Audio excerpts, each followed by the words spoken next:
In the early 1980s, thousands of people from around the world began arriving in a remote part of Central Oregon. They came to be near this man, Bhagwan Sri Rajneesh. Nobody knew who this guy was or what he was doing, and he bought this big ranch, so he obviously had money. They were determined to build a utopian community in the desert. The tension between the locals and the Rajneeshis flared almost immediately. If you live in the country, you kind of like the country to remain the way it is. They were changing things. As two cultures collided, things would ultimately go terribly wrong. They don't know what celebration is. They've never been able to celebrate in their lives. They've tried to walk prudence. There were bumper stickers with a picture of Bhagwan's Rolls Royce with a bullseye. Better dead than red. I tell you, the county is so f***ing bigoted, it deserves to be taken over. Is it a classic story of greed and power, or is it another story of people who can't get around a strange religion moving into their neighborhood? You know, I don't know. It's all of those things.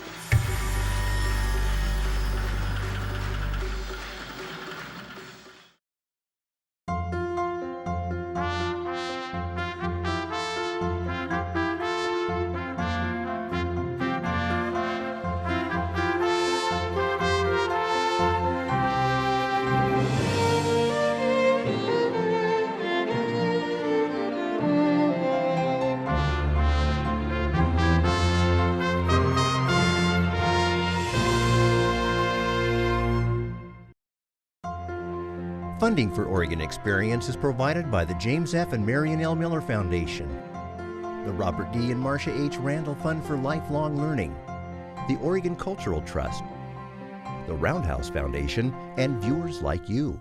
Thank you. I think it was the last of June in 1981. I went into the store. We had a little grocery store, post office combination at the time. There were several fellows in red jeans buying beer. Seemed nice enough. That was the first time I saw them. A few miles from Antelope, the Big Muddy Ranch was 100 square miles of overgrazed hilly rangeland. And someone said that a cult had bought Muddy. We sort of joked about it, you know. How about that? We'll have our own cult. The buyer had come from India. Married to an American, she had signed the deed, Sheila Silverman. But Oregonians would know her as Ma Anand Sheila, secretary to Bhagwan Sri Rajneesh, regarded by disciples to be an enlightened master. Until coming to the U.S. in 1981, Bhagwan had never left India. But he was already one of the most photographed and recorded spiritual figures anywhere. You are truth, you are love, you are bliss, you are freedom. He claimed a network of 200,000 disciples in 400 centers around the world. Well-educated and once a philosophy professor, Bhagwan urged his disciples to live in the moment, to know themselves. He said, I'm not here to tell you the truth. I am here to help you find the truth. Because if I tell it to you, it's still just some words. You have to find it yourself. He depicted most organized religions as self-serving. He said they lead people away from life's real goal of enlightenment. Now Jesus is just a salesman saying, come, follow me. And those who will not follow me will fall into dark hell for eternity. Now this man is not going to help anybody.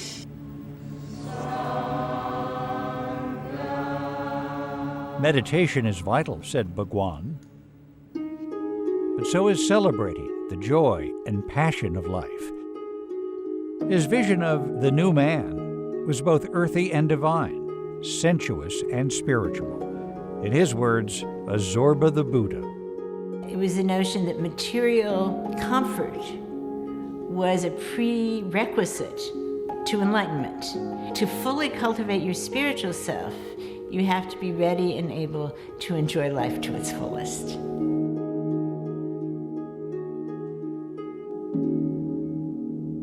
Bhagwan's message appealed to a wide range of people, including many well-to-do and successful Westerners.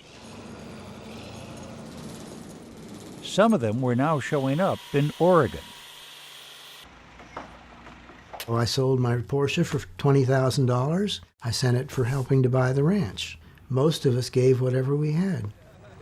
Once here, at Rancho Rajneesh, everyone went to work on the early stages of the commune they envisioned. Bhagwan himself arrived in late August 1981. People were curious about the Rajneeshis, who they were, why they were there, what they were up to, and the subject to a lot of coffee shop conversations. An estimated 2/3 were college graduates, many of them with advanced degrees. And they were charming people. When I first met some of them, I was really impressed. Just before leaving for America, Bhagwan had begun a period of silence and semi-isolation. And for his first 3 years in Oregon, he would speak only to a few close confidants. He suffered from a host of physical problems, including diabetes, asthma, and chronic back pain. His caretaker, Vivek, was also his constant companion. Sheila arrived as Bhagwan's secretary. One-on-one, she could be very fun and delightful. I mean, she had lots of energy, like a very talkative friend. She was very smart and very driven and very ambitious. She soon came to manage the ranch and much of the international business. He did have daily meetings when Sheila reported to him her perspective of what was happening. Unfortunately, Sheila, very early on, had her own agenda. Bhagwan's public silence meant that disciples could only hear his words on recordings and read them in books. He taught that sex should be free and liberating, even a stepping stone to enlightenment. And for that, he'd acquired an international reputation. He said, I've written 300 books. 298 are on meditation, 2 are on sex, and you call me the sex guru. You are obsessed about sex. I am simply trying to help you be natural with sex so that you can stop being obsessive about it. Stories of millions of dollars in unpaid taxes followed him from India. But in Oregon, his reputation as a free sex advocate got most of the attention. Local theaters screened a documentary about Bhagwan's ashram in Pune. It became pretty popular because it showed people naked, it showed people hitting each other. It got pretty rough. It was also denounced by the Rajneeshis as staged and inaccurate. The Military Airlift Command flew Just 3 years earlier, in Jonestown, Guyana, some 900 followers of another charismatic leader had committed mass suicide. I think there was a high tension developed through news media who seized on the question, could this be another Jonestown? And they pointed to the isolation, they pointed to the loyalty. The media coverage right from the very beginning used the word cult. So once the word cult was in play, then they were fair game. Most Rajneeshis wore shades of red and violet, which Bhagwan had said were the colors of sunrise. They called themselves sannyasins, from the ritual of sannyas, an initiation into seeking the truth. During sannyas, each person receives a mala, a string of beads with an image of Bhagwan, and the new sannyasin takes a new name. Swadesh. My name, for example, means homeland or one who has returned home. Bhagwan had chosen his own name several years earlier, and he would later change it again in 1989 to a Japanese title of honor, Osho. In time, people would use both names, Osho and Bhagwan, for the same man. He was an incredibly powerful personality, and he had eyes that would literally drill holes in you. This was a unique individual. He had a personal magnetism. He knew how to be a guru.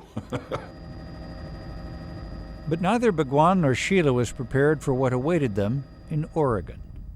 The state had recently adopted one of the toughest land use laws in the country, and the ranch was zoned for farm use only. They described themselves as a commune. They were simple farmers, and they wanted to farm the land and create a lifestyle. The zoning allowed only sparse housing and farm-related businesses, so Wasco County approved housing for about 90 people. But the Rajneeshis soon numbered in the hundreds.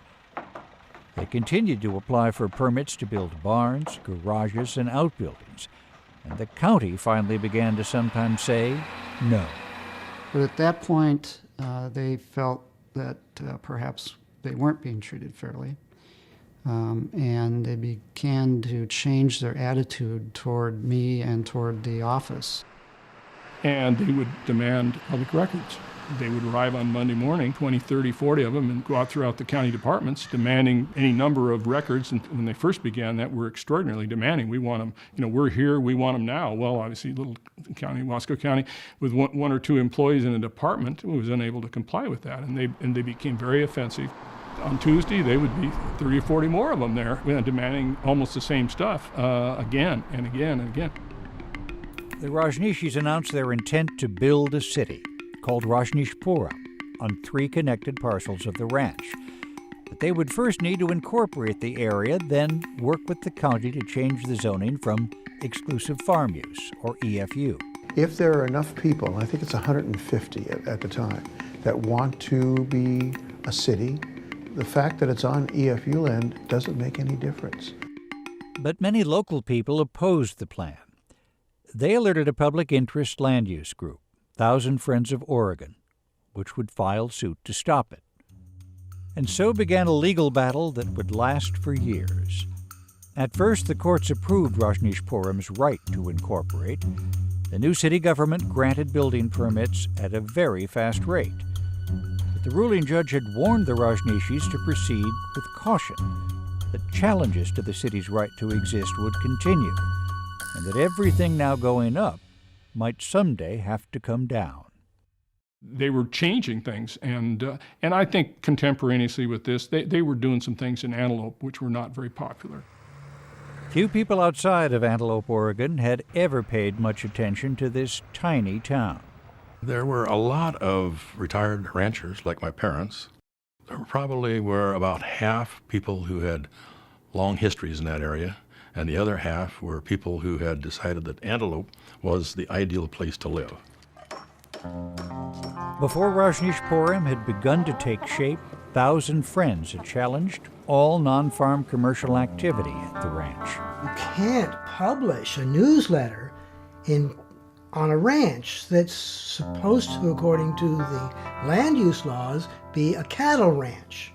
We had to go to the nearest incorporated town to either receive or make a business call.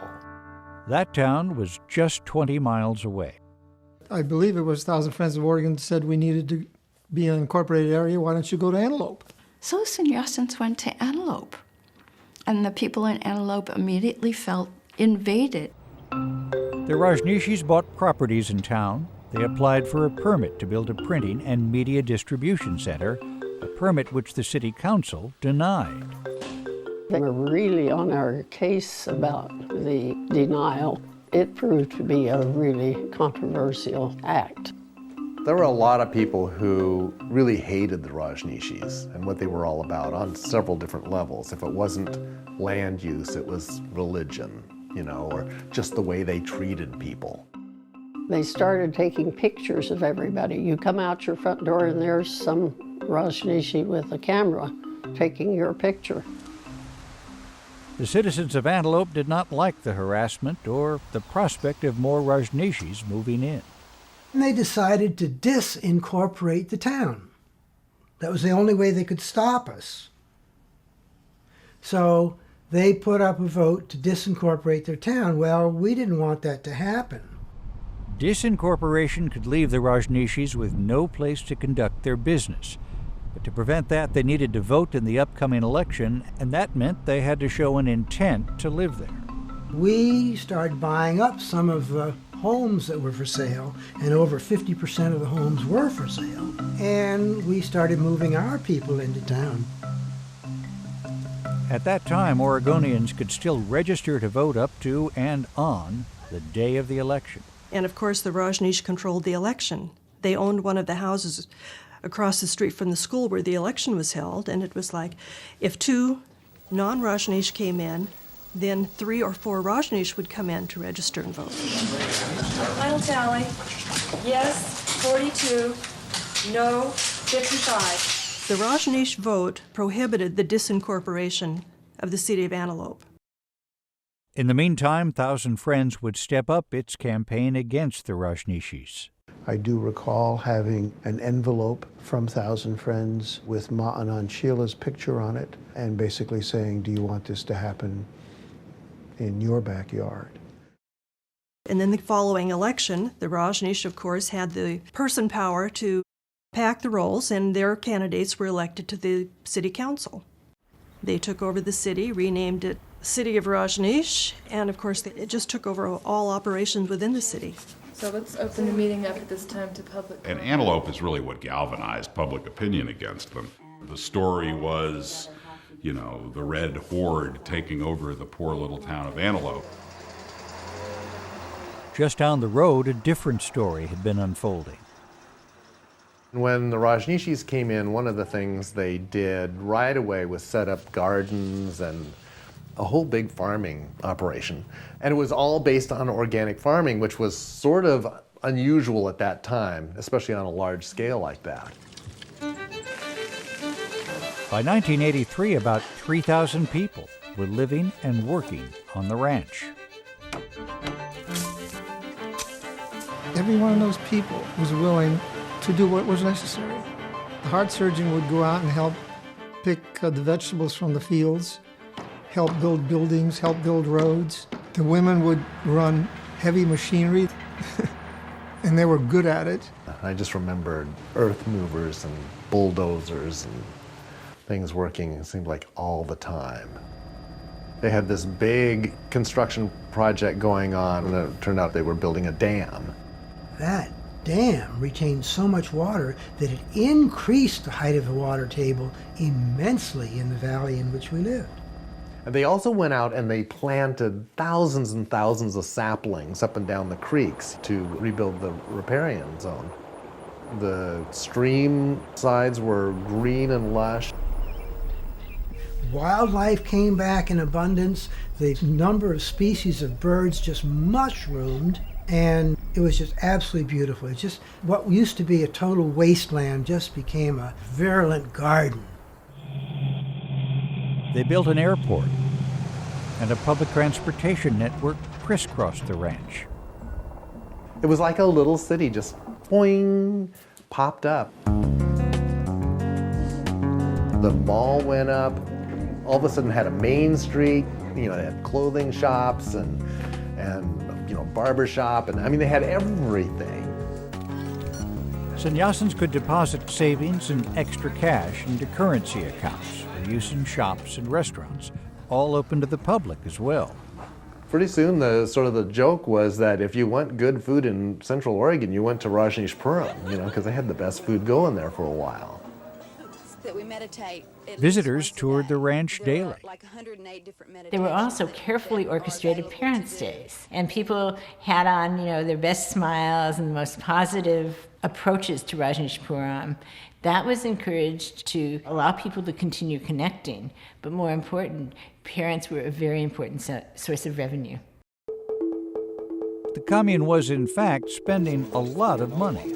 Hi, I'd like to speak to somebody in your credit department, please. There were all these offices just dedicated to, making blueprints and, getting vendors with pipe and lumber and gravel.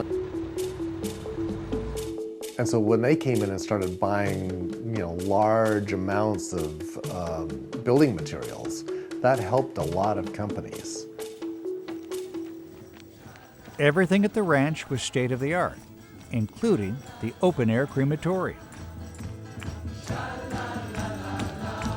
They were a big curiosity in the state. Everybody talked about them.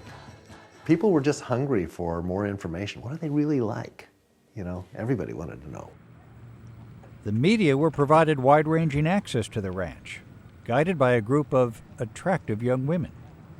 The Twinkies were the hostesses, and it was a name that they gave themselves, and they were the face of Rajneeshpuram to the media, and we couldn't go anywhere without them. Here we also have a sculpture exhibition. They were very good at selling the good side of Rajneeshpuram.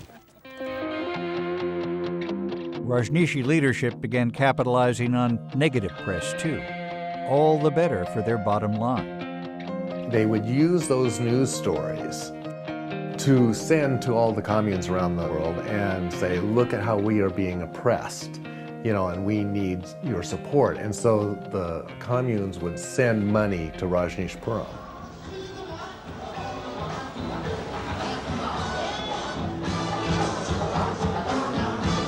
And many of the centers throughout the world earned money through having discotheques, through having restaurants.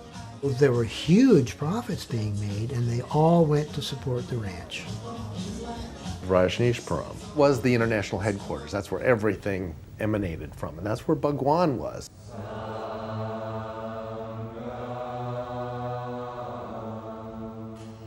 Almost every single person in every one of those places all over the world wanted to come to the ranch.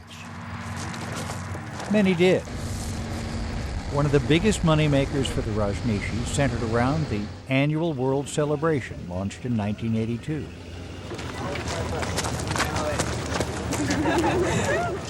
The week-long festival attracted well over 5,000 paying visitors and up to 15,000 the following year.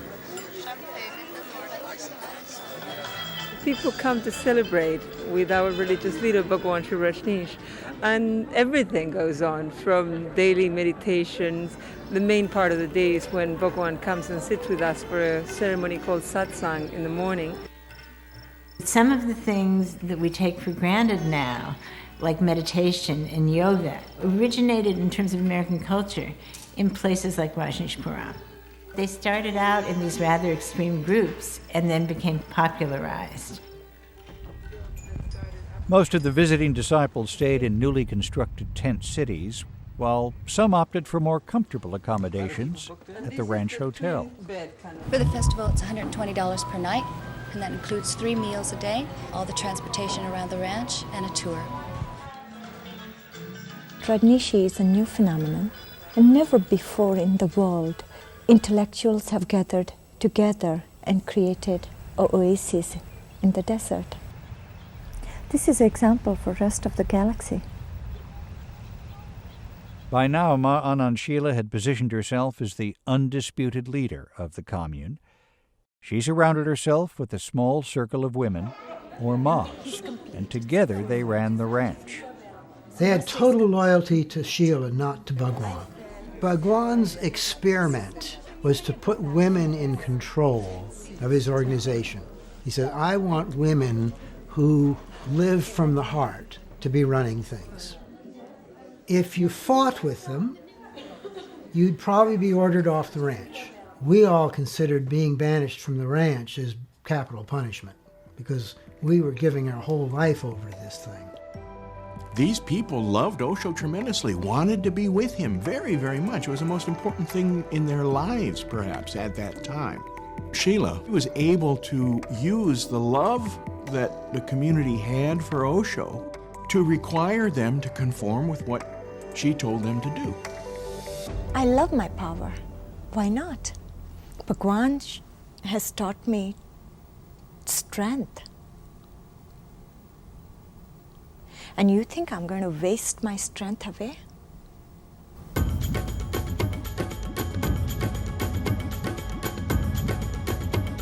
In its heyday, Rajneeshpuram had the largest private fleet of Rolls-Royce automobiles in the country.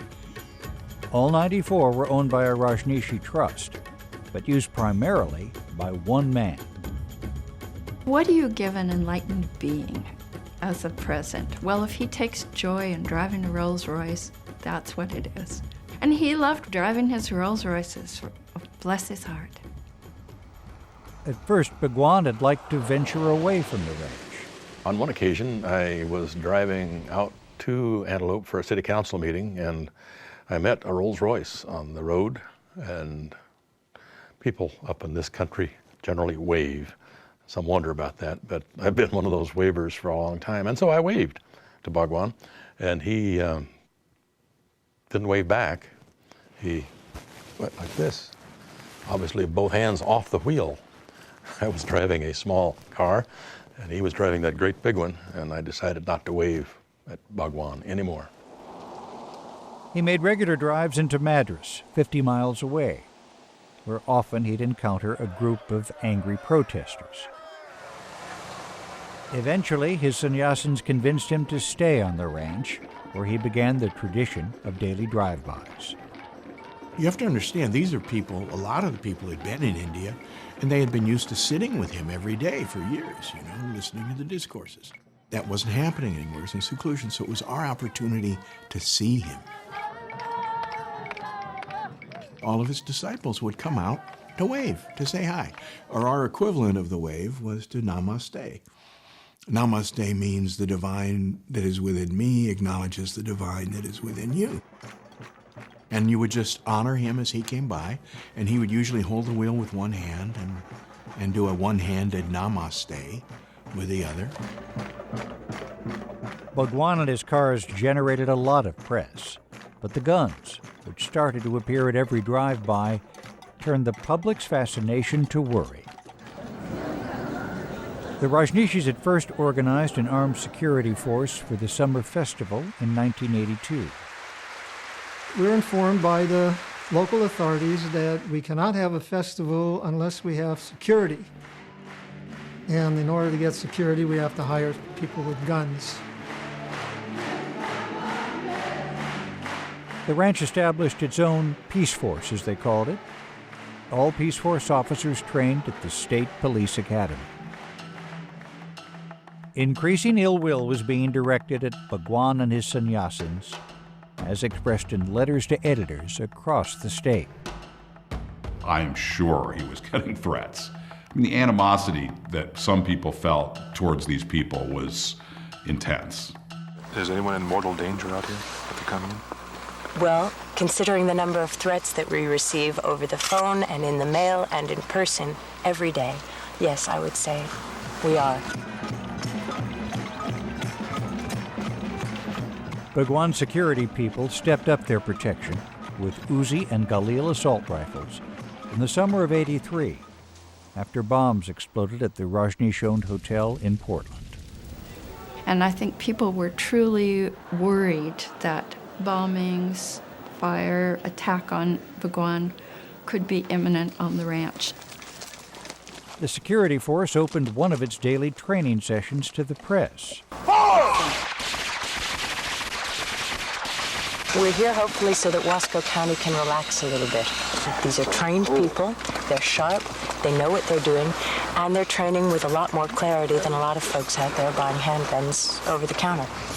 It was a bit of a shock at first for most of us when we saw these things being brandished the way they were, and it was sending a message, but I think this is their poor understanding of PR, I mean, what message was it really sending? They may have thought it was sending a message that don't mess with us. What it was really sending as a message is these people are crazy and dangerous.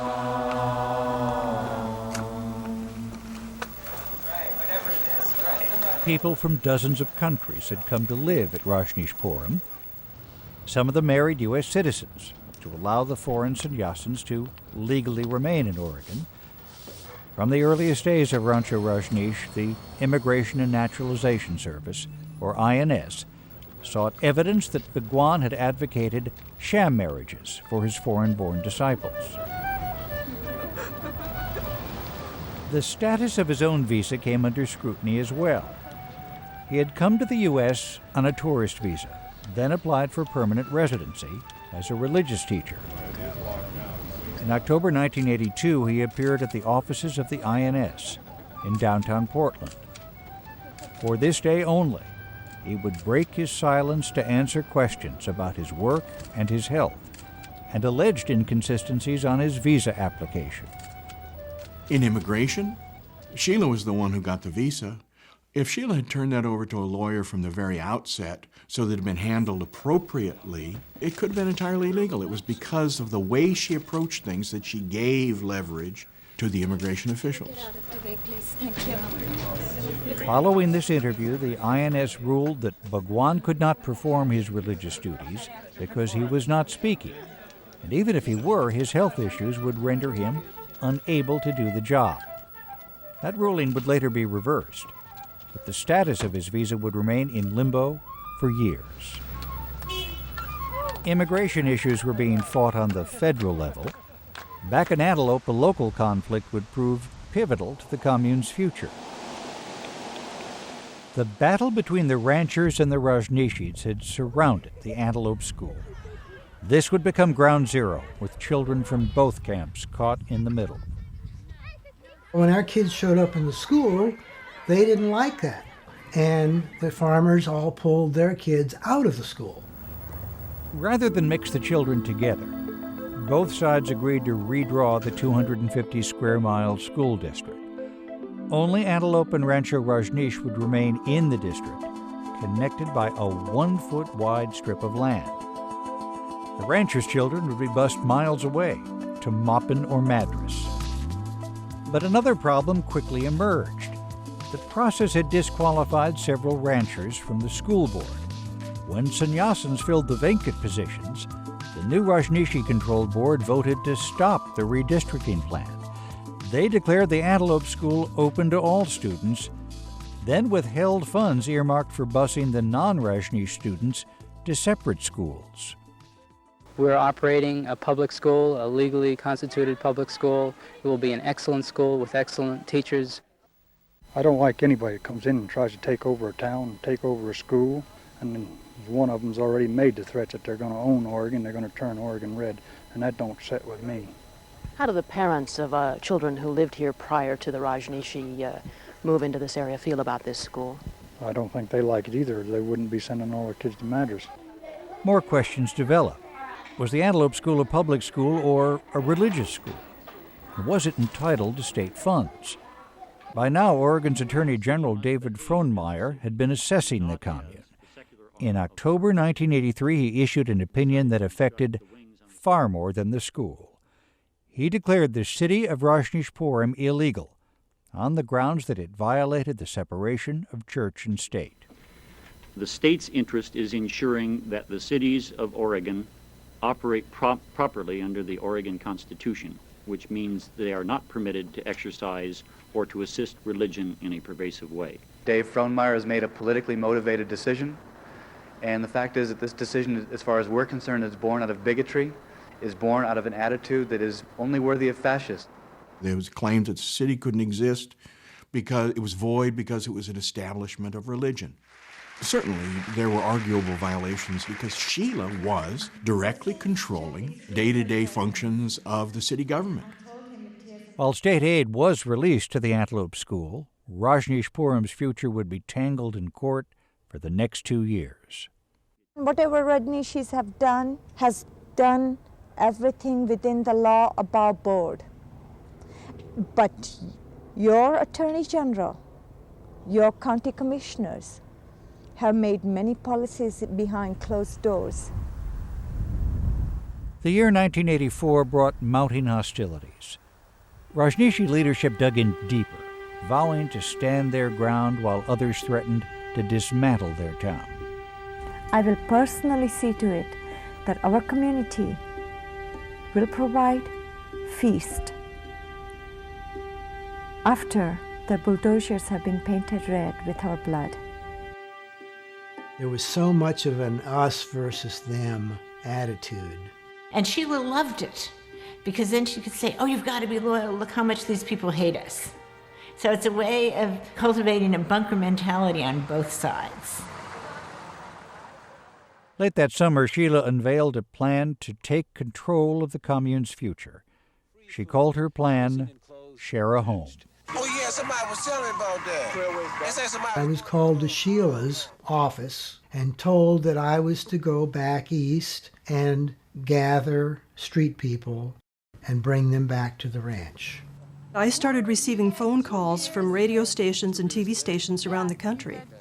Did you know there's a bus out here with people dressed in red recruiting these homeless people to go to the Dalles? And most of the homeless people they were picking up were Vietnam vets.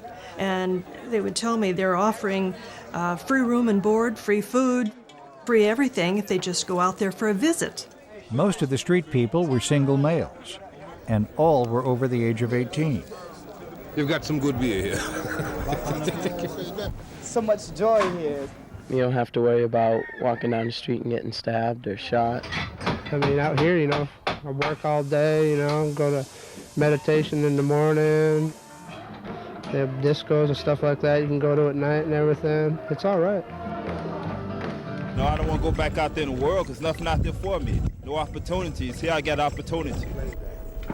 We don't believe in charity because it humiliates people. Whatever surplus we have, we are offering to the people and helping them become self-sufficient. Bullshit. I mean, we all saw through it. Beloveds, if you are an American citizen, 18 years of age or over, you have the right to vote. There was a county election coming that fall. 6th of November, you vote. I guarantee you there will be people to help you to vote and explain to you which are the good candidates, which are the candidates who are. It was Sheila's idea, if we got enough people on the ranch who are registered voters, that we could outnumber voters in Wasco County and put sannyasins on the county council. And then, we could get all our stuff approved. I thought it was really stupid. No matter what happened to the numbers, it was going to be a disaster in terms of how it would be perceived. Over the next 2 months, about 4,000 street people arrived at the ranch. They lived mostly in tents and housing constructed for the summer festivals. It was Dan DeRoe's job to inspect the housing for violations, and there were many. Things were a little more tense. There came a time when I was only permitted to go down to the ranch in a sheriff's car, with a deputy driving for my safety. I had to wear a bulletproof vest. Even so, just accessing the ranch was becoming more and more difficult.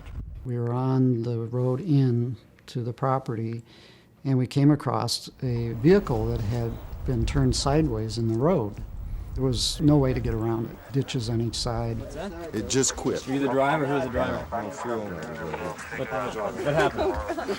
Well, I just ran out of fuel. I guess the engine just cut out and I lost some steering.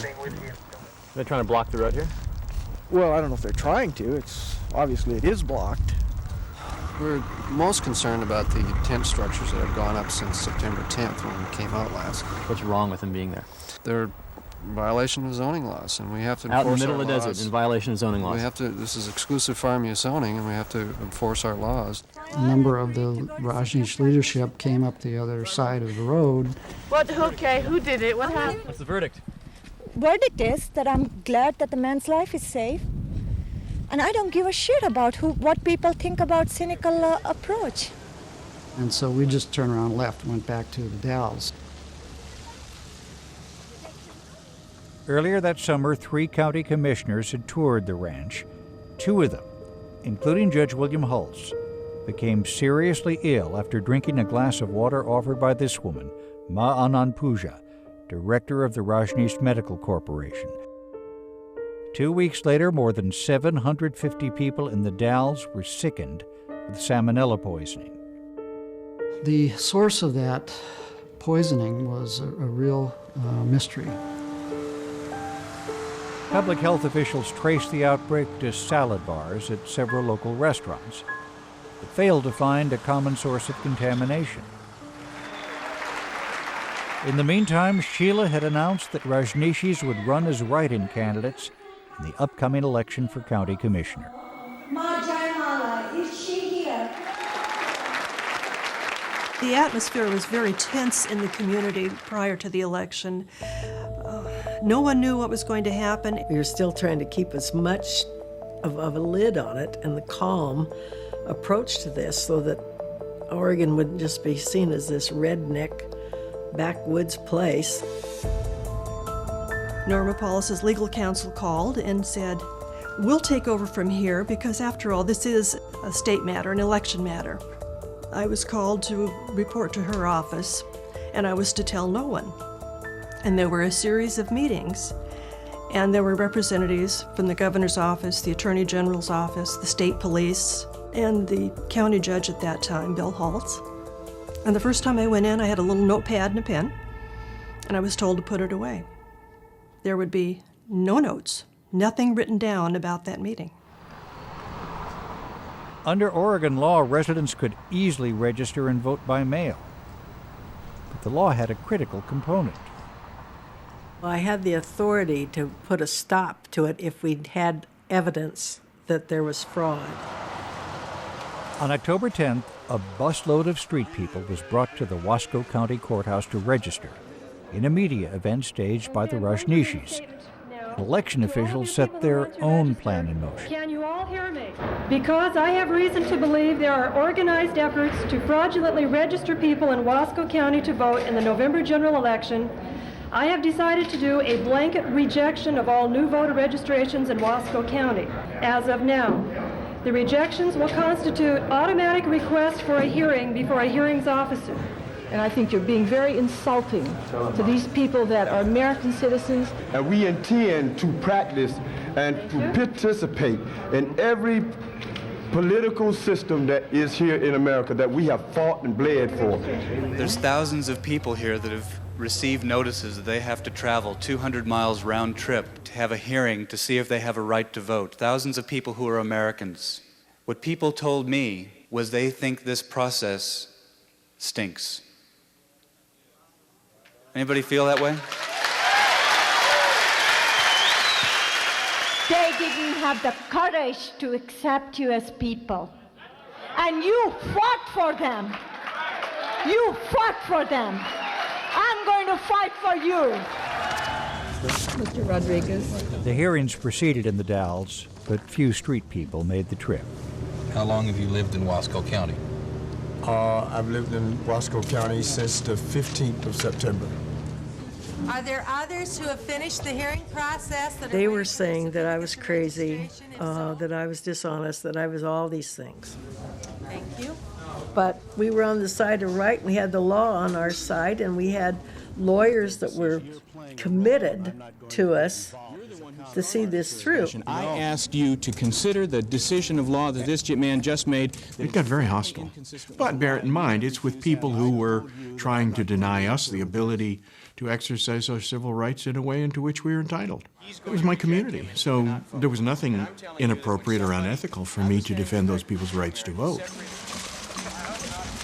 With defeat at the polls imminent, Sheila urged Rajneeshis to boycott the election.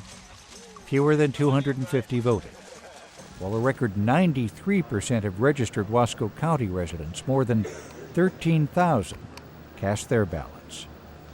You think the plan was that I would be interviewing a Rajneeshi county commissioner-elect at this time, had everything gone according to schedule? Well, I think that was their plan, but it wasn't our plan. The big question was, what's going to happen after the vote? You know, how many of these people are going to be here after the vote is done? They don't need these people anymore.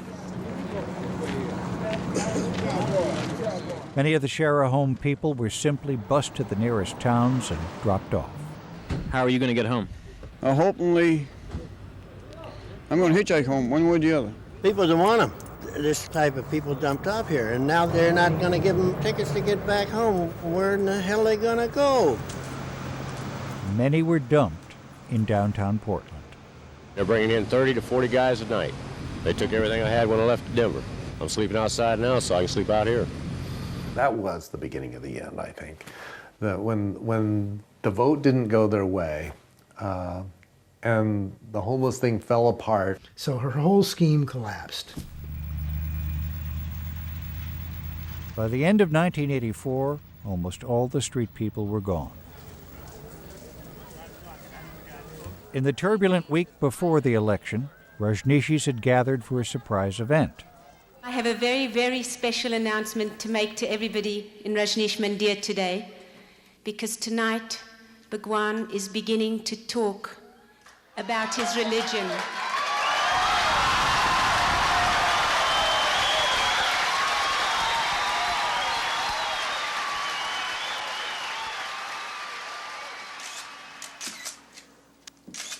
But I cannot say, follow me. Who am I? That you have to follow. For all the years that we'd seen this guy in Oregon, we'd never heard him talk. And then he started talking every day. Then don't cling with the yesterday. It was beautiful, but it was beautiful yesterday. Sheila had acquired great power in the role of speaking for Bhagwan. That role and her power would now be greatly diminished. She would spend much of the next year traveling and raising money in Europe. That and a court-ordered moratorium on construction made for relative quiet around the ranch, a sort of calm before the storm. Bhagwan taught me integrity and honesty. And it is that same integrity and honesty that has made me choose to leave. In mid-September 1985, Ma Anand Sheila resigned her position and left for West Germany, leaving behind a wake of alleged criminal activity. Several other top officials also left the commune. Every time poison comes out, it's great. Felt like there was a lot of secretive things around here, and people couldn't really talk what they really felt openly. I think a lot of them thought that Sheila leaving was a good thing, but I don't think they realized that they were so close to the end of the whole experiment. And it was always a question how much Bhagwan actually knew what was going on. Was he part of this, or was he directing them? Nobody really knew. When I was silent, I was completely unaware.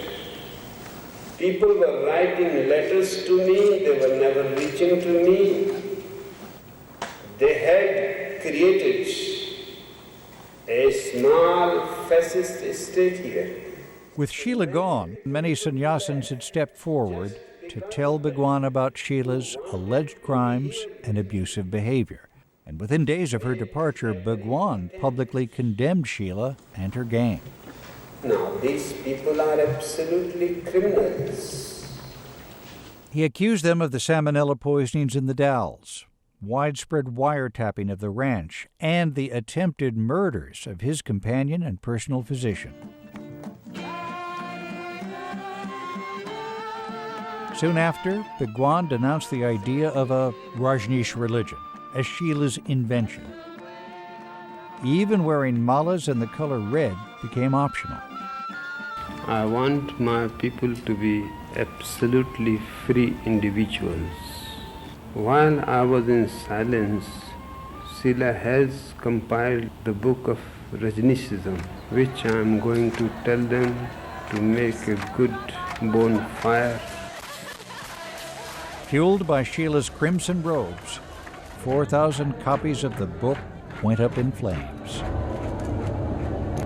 The media and the public had feared that Rajneeshpuram itself could disintegrate into another Jonestown.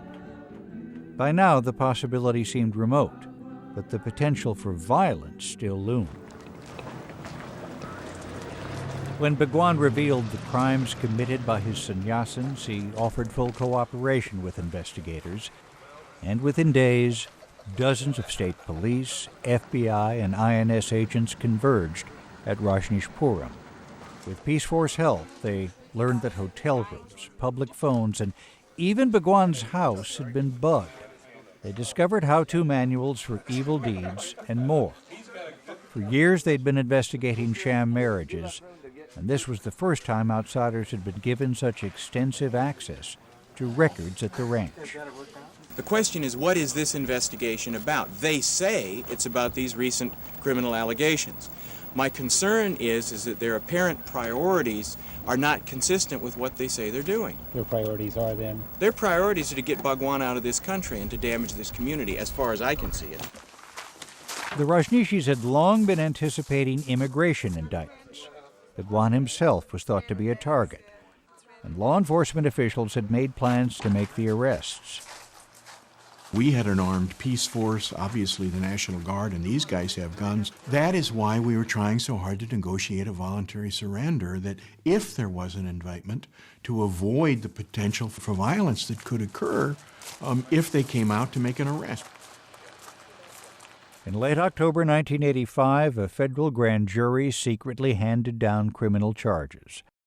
The U.S. Attorney in Portland would not release any details or discuss a voluntary surrender for Bhagwan.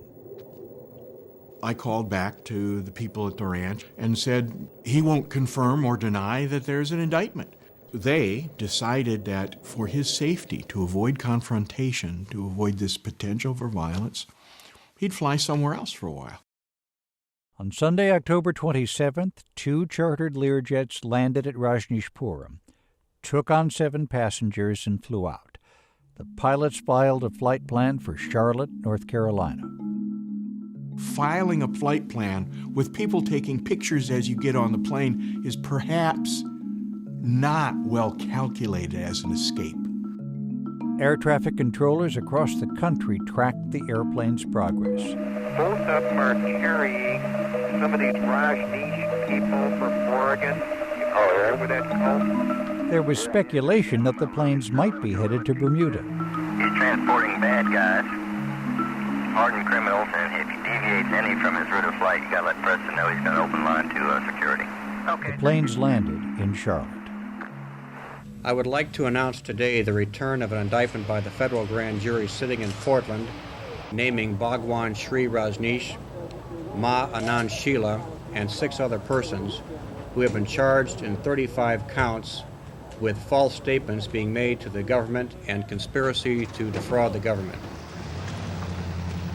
They're in a jail facility, yes ma'am. And the Bhagwan is also in custody, in jail. I had not been told about any indictments. It was their responsibility to inform me. None of the other people arrested in Charlotte had been named on the indictment. Bhagwan remained in custody for 12 days, including a protracted 4-day cross-country trip back to Portland. Released on bail, he was welcomed home by joyous sannyasins. What we're feeling here is an incredible connection with each other, an experience that we've had through being with Bhagwan, an experience which we still have, whatever happens. Days later, on the advice of his personal attorney, he pled no contest to 2 charges against him. One, that when he came to America, he had a preconceived intent to remain. Number 2, there were all of these arranged marriages, which in fact happened. It was claimed that he knew about one of them. That was the sole total of their evidence of his involvement. The immigration case against Bhagwan had been years in the making, and the U.S. Attorney would later write that the primary goal of the investigation and prosecution was to have Rajneesh leave the country. As part of his plea arrangement, he paid a fine of $400,000, and on November 14, 1985, Bhagwan Sri Rajneesh flew back to India. I advised him to leave because I didn't think we could protect him in the United States. In those final weeks, the legal battles over Rajneeshpuram began to resolve. A federal court judge decreed that Rajneeshpuram violated church-state separation laws and therefore could not exist. Ironically, the Oregon Supreme Court would later rule in favor of the Rajneeshis, saying their incorporation broke no land use laws. Look, they built a city in the desert. It was a real deal when it was going. They did change the landscape, and it was a bustling place in its time. Ma Anand Sheila and Ma Anand Puja pled guilty to federal wiretapping charges, arson, the county commissioner poisonings, and the salmonella poisonings in the Dalles. Informants further revealed that Sheila had planned to poison the entire water system in the Dalles, hoping to incapacitate voters prior to the 1984 election, and that Pooja had tranquilized the imported street people with a powerful drug mixed in their beer and food. Both Sheila and Pooja served 2.5 years in federal prison. It was only a few people at the top, the crust at the top of the Rajneesh empire, that were really doing evil things. And I think by and large, 99% of the people below that crust had no idea what was going on. They were busy laying pipe and creating a city. They just didn't pay attention. They destroyed themselves. I don't think it was external forces that really destroyed them, it was internally. Ultimately, had they attempted to get along with their neighbors and not threaten at every turn, they would still be there today. Less than a month after Bhagwan's departure, residents of Antelope rechristened their town with its original name. You know, someone will write a book about this, and I will guarantee you that when that book comes out, the people that read it will say that it's fiction. Today, the Christian organization Young Life owns the ranch and runs a youth and family camp there.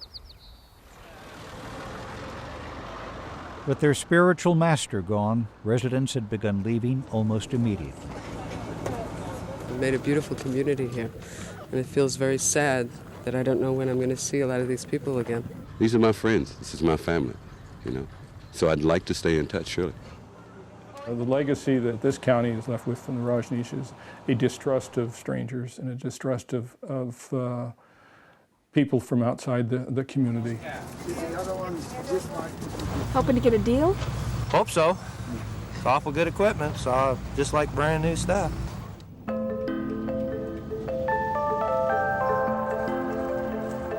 Everything at the ranch went up for sale. There are no more parties in the hall where sannyasins used to celebrate Bhagwan's birthday. Rajneesh Mandir has become a warehouse full of second-hand furniture. What he offered was the transformation of the human heart. And this country threw him out and went to a lot of expense and difficulty to get rid of him. In December 1985, a wealthy Texas car dealer bought 83 of the Rolls Royces.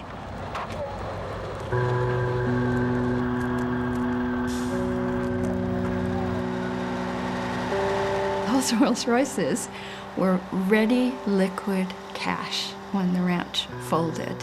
That money was distributed to sannyasins who lived on the ranch so that they would have some money to start a new life.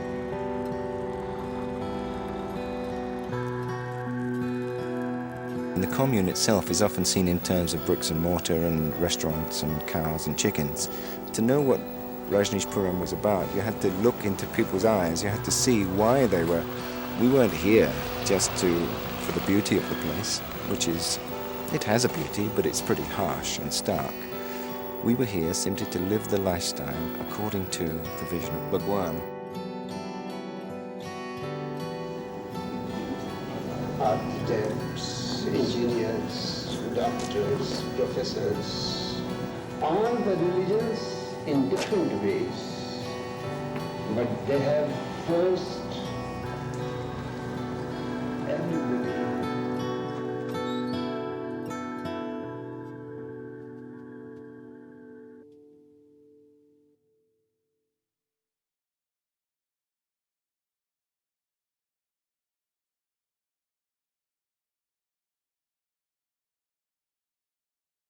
There's more about Rajneeshpuram on Oregon Experience Online.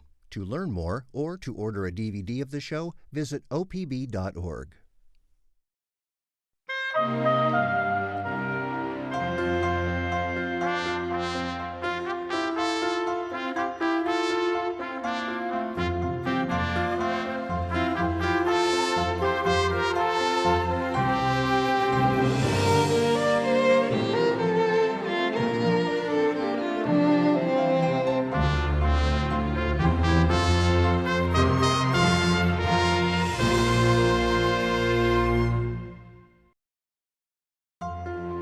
Funding for Oregon Experience is provided by the James F. and Marion L. Miller Foundation. the Robert D. and Marcia H. Randall Fund for Lifelong Learning, the Oregon Cultural Trust, the Roundhouse Foundation, and viewers like you. Thank you.